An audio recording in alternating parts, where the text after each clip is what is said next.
नमस्ते, कैसे हैं आप सब। उम्मीद है आप सब अच्छे होंगे। मेरा नाम निशीत रंजन है और आप देख रहे हैं इंग्लिश विद निशीत। आज मैं आपको ये फिर बता रहा हूँ कि हम लोगों का 60 डेज़ का चैलेंज था और 60 डेज़ के चैलेंज को पूरा करते हुए हम लोग आज कंप्लीट कर चुके हैं 51 days and we entered in 52 days. और इस पूरे चैलेंज में हमने आपको 3 चीज़ों से अवगत कराया। That the first one is words power, after words power that we discussed about the grammar, and after that we talked about the group discussion sessions।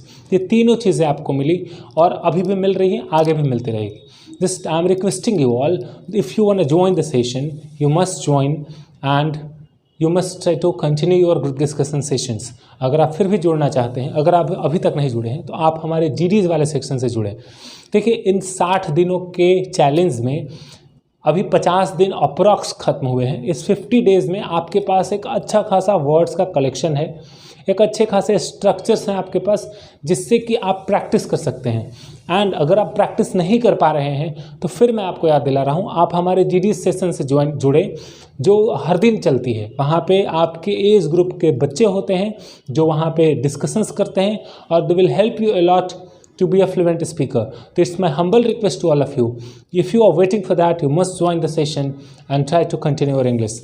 चलिए, ये एक अनाउंसमेंट था जो मैंने कर दिया। अब चलते हैं अपने क्लास के तरफ। हमारे क्लास का जो पहला सेगमेंट होता है वो वर्ड्स पावर का होता है। आपसे ये रिक्वेस्ट होती है कि आप क्या करें, आप जो वर्ड्स पावर पढ़ें उसे आप बखूबी भेजें, आप उस पर असाइनमेंट बनाएं। ये मेरा एक रिक्वेस्ट होता है। अगर आप इस रिक्वेस्ट को फॉलो करते हैं तो ये बड़ी बात होगी। तो चलिए, अब विदाउट वेस्टिंग द टाइम, समय ना गवाते हुए अब चलते हैं हम अपने ग्रामर वर्ड्स पावर की तरफ और देखते हैं कि आज के क्लास में हमारे पास कौन कौन से वर्ड्स हैं। तो let's move towards words. Let's see, the first one is habit. Habit का मतलब होता है आदत, है ना। आपकी कोई भी आदत हो, अच्छी बुरी, उसको हम क्या कहते हैं, habit, right. What is your habit. तो आप यहाँ हैबिट का मतलब आदत से कर सकते हैं। हैपन, हैपन का मतलब होता है होना, क्या हो रहा है, व्हाट हैपेंड, है ना। तो हैपन का मतलब होना, क्या हो रहा है, कैसे हो रहा है, क्या होगा, इसको हम कहते हैं हैपन। और हैपन का मतलब होता है होना। Moving towards next one is harm. इसको हम हार्म नहीं पढ़ते हैं, इसको हम हार्म कहते हैं। हार्म मतलब होता है चोट। I don't want to harm you, मैं तुम्हें चोट नहीं पहुंचाना चाहता था। Moving towards next one is hate. Hate का मतलब होता है घृणा करना, है ना। ही हेट्स हिज जॉब, वो अपने जॉब से क्या करता है, घृणा करता है। उसको जॉब उसका पता है। हेट मतलब होता है घृणा करना। जब आप किसी से घृणा करते हैं तो बोलते हैं आई हेट यू, है ना। तो यहाँ पे कह रहा है ही हेट्स हिज जॉब, वो अपने जॉब से क्या करता है, घृणा करता है। उसको जॉब पसंद नहीं है, डिस्पाइट वो बेचारा कर रहा है लेकिन उसको वो पसंद नहीं है। चलते हैं अपने अगले वर्ड की तरफ। अगला वर्ड जो हमारा वो है हेवन। हेवन का मतलब होता है स्वर्ग। आपको पता ही है कि जब हम हेवन की बात करते हैं, हेवन मतलब स्वर्ग होता है, राइट। हेल, जब हेवन हो गया तो हेल भी हो जाए। हेल का मतलब होता है नर्क, राइट। जस्ट हम लोग ऐसा माना जाता है कि after death that people want to go in heaven, right. और यहाँ पे हम लोग कहते हैं मरने के बाद लोग कहाँ जाना चाहते हैं, स्वर्ग में जाना चाहते हैं, right. If you do good work you will go in haven. कहा जाता है कि अगर आप अच्छा काम करेंगे तो कहाँ जाएंगे, हेवन में जाएंगे, स्वर्ग में जाएंगे, राइट। और जब आप कुछ बुरा करते हैं, कुछ गलत करते हैं, लोग आपको क्या कहते हैं, गो टू हेल, कहाँ जाओ, नर्क में जाओ, गो टू हेल, एक तरह का ये है। That is hesitate. हेजिटेट का मतलब होता है हिचकिचाना, है ना। हेजिटेट, दैट अभी समस्या क्या है कि at the time of speaking English we hesitate, right. We don't speak fluent English, we are not comfortable while speaking. Why? Because we hesitate while speaking. जब हम बोलते हैं, बोलते समय हम हेजिटेट होते हैं, हमें प्रॉब्लम होता है बोलते समय हम दिक्कतों का सामना करते हैं। That once we try to speak that we feel hesitation and we hesitate. Hesitate का मतलब क्या हुआ कि हम हिचकिचाते हैं, डरते हैं, शर्माते हैं, लजाते हैं, ये सोचते हैं कि क्या बोलें क्या ना बोलें, है ना। तो हेजिटेट करते हैं हम। Next one is hide. Hide का मतलब होता है छिपाना, है ना। आप किसी चीज़ को हाइड करते हैं, हाइड का मतलब क्या हुआ, आप छिपाते हैं। If you hide something it means you are, आप क्या कर रहे हैं, आप छिपा रहे हैं। जैसे मान लीजिए कि आपसे कोई बात कोई छिपा रहा है तो आप क्या बोलेंगे, व्हाट आर यू हाइडिंग, आप क्या छिपा रहे हैं, है ना। Try to reveal the matter, मैंने आपको रिवील भी बताया था। आप मैटर का खुलासा करें, जो बात है उसको खुल के बोलें। Don't try to hide the matter, आप मैटर को न छुपाएं, आप जो बात है उसको छुपाने की कोशिश नहीं करें।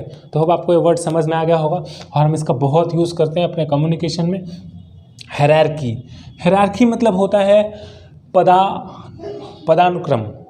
पदानुक्रम कहने का मतलब कि according to the post of the person, जो बनता है सेगमेंट, उसको हम हायरार्की कहते हैं। According to the post of the person means suppose कीजिए कि यहाँ कोई हेड है, उसके बाद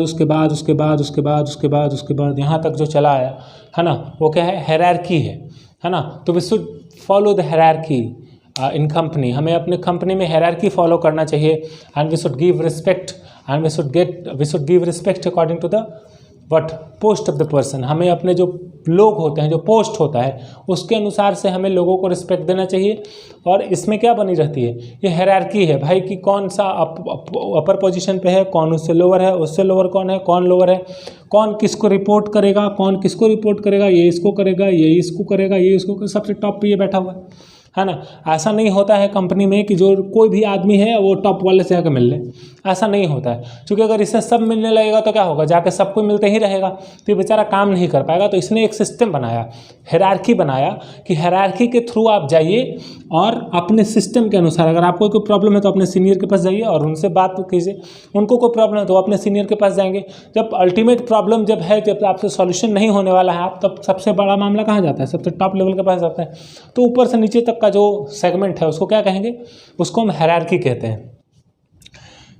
हेयर वेरी कॉमन, बाल है ना, हेयर का मतलब बाल होता है। आपको इस पे सेंटेंसेस बनाने हैं। अब देखिए, हम जो वर्ड यूज़ करते हैं वो सब कॉमन वर्ड्स होते हैं जो हम अपने स्पोकन में, बोल चाल में रेगुलर यूज़ करते हैं।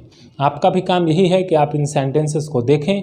आपको इसमें से ऐसे भी वर्ड होंगे जो आपको शायद नहीं आता होगा, अगर आप सारे वर्ड्स आते भी हैं तो भी आप नोट डाउन करें और इस पे सेंटेंस बनाएं। देखें कि सेंटेंस बनाने में कहाँ समस्या हो रही है, क्या सारे सेंटेंसेस ठीक से बन जा रहे हैं। अगर बन रहे हैं तो अच्छी बात है, बना के भेज दीजिए, है ना। इसमें क्या परेशानी है, बना के भेजेंगे तो आपका प्रैक्टिस ही हो जाएगा। तो it's my request, once again I am requesting you all, please try to complete your assignments. चलिए अब हम लोग चलते हैं अपने ग्रामर के सेक्शन की तरफ, देखते हैं कि ग्रामर में क्या पढ़ना है। अभी हम लोग बात करेंगे अपने ग्रामर के सेक्शन में अंटिल का। देखते हैं अंटिल क्या होता है और उससे सेंटेंसेस कैसे बनते हैं। हम अपने कुछ एग्जाम्पल्स से अंटिल को समझने की कोशिश करेंगे और ये देखेंगे कि इसका यूज़ हम अपने स्पोकन में कहाँ करते हैं। आपको एक चीज़ ये बता दें कि स्पोकन में अंटिल का यूज़ बहुत होता है और हम अपने डेली कॉन्वर्सेशन में, डेली की बातचीत में हम अंटिल जैसे कंजंक्शंस का यूज़ करते हैं। तो आइए देखते हैं कि अंटिल का यूज़ हम कहाँ करते हैं और कैसे कर रहे हैं। देखिए, अंटिल का मतलब क्या होता है। अंटिल का मतलब होता है तक, जब तक। आप जैसे इसको बोले, एग्जाम्पल के तौर पे लिखते हैं stay here until it stops raining, है ना। यहाँ तब तक रुको जब तक बारिश रुक नहीं जाती है, जब तक तब तक, यहाँ जब तक रुको तब तक बारिश रुक नहीं जाती है। You can't come until I permit you, तुम जब तक तब तक नहीं आ सकते जब तक मैं तुम्हें परमिट नहीं करूँगा, यही हुआ ना। आप यहाँ पे समझिए क्या सेंटेंस कहना चाह रहा है। सेंटेंस ये कहना चाह रहा है, यू कांट कम, तुम नहीं आ सकते जब तक मैं तुम्हें क्या नहीं करूँगा, तुम्हें परमिट करूँगा। जब तक मैं तुम्हें परमिट नहीं करूँगा तब तक तुम नहीं आ सकते हो, है ना। रीड केयरफुली, ध्यान से पढ़ो। अंटिल यू गेट सक्सेस, जब तक तुम्हें सफलता नहीं मिल जाती है ना। जब तक तुम्हें सफलता नहीं मिल जाती है, यू गेट सक्सेस। इसका मतलब ये हुआ कि तुम तक, ये फ्यूचर बता रहा है ना भाई। तुम तब तक पढ़ो जब तक क्या, जब तक तुम्हें सफलता हासिल ना हो जाए, है ना। You shouldn't stop hard work, तुम्हें कड़ी मेहनत नहीं, you shouldn't stop hard work. यहाँ का मतलब क्या हो, देखिए पॉजिटिव सेंटेंस है, कह रहा है, ये सेंस पॉजिटिव है, कह रहा है कि you shouldn't stop hard work, तुम्हें कड़ी मेहनत नहीं रोकनी चाहिए। Until your signature become autograph, जब तक तुम्हारा जो सिग्नेचर है, जो सिग्नेचर करते हो, जब तक ऑटोग्राफ ना बन जाए। लोग आए तो आपके पास, भीड़ लगाएं और आपसे कहें कि सर प्लीज़ यहाँ पे एक ऑटोग्राफ दे दीजिए, तब तक आपका क्या नहीं रुकना चाहिए। तब तक आपका जो हार्ड वर्क है, तब तक, जब तक आपका वो कमिटमेंट है वो रुकना नहीं चाहिए। आप करते रहिए, गलतियाँ होंगी, चीज़ें सुधरेंगी। एक बार गलती होगा फिर सुधरेगा, 2 बार होगा फिर सुधरेगा। तो गलती से, स्पोकन में कहा जाता है गलतियों से ही हम सीखते हैं। लाइफ में हम गलतियों से सीखते हैं। तो जब आप बोलना स्टार्ट करते हैं तो गलतियाँ होती हैं, कोई भी आदमी काम करता है तो वहाँ गलतियाँ होती हैं। तो गलतियों से क्या करना है, गलतियों से ही हम सीखते हैं। कुछ करेंगे ही नहीं तो क्या पता गलत किए कि सही किए, कुछ पता चलेगा, कोई बताएगा ही नहीं। तो जब तक आप गलती नहीं करेंगे तब तक आप नहीं सीख पाएंगे।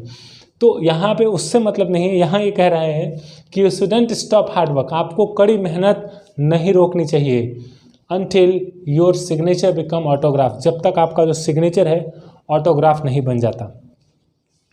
You can touch the height of success, आप हाइट ऑफ सक्सेस मतलब कि सक्सेस की ऊंचाई तक नहीं पहुंच सकते until you get blessings of your parents, आप तब तक ऊंचाई पे नहीं पहुंच सकते जब तक आप अपने माता पिता का आशीर्वाद नहीं लेंगे। वहीं कृपा रुकी हुई है, जब तक आप उनका आशीर्वाद नहीं लेंगे तब तक आपका कृपा जो है वो आगे नहीं बढ़ेगा।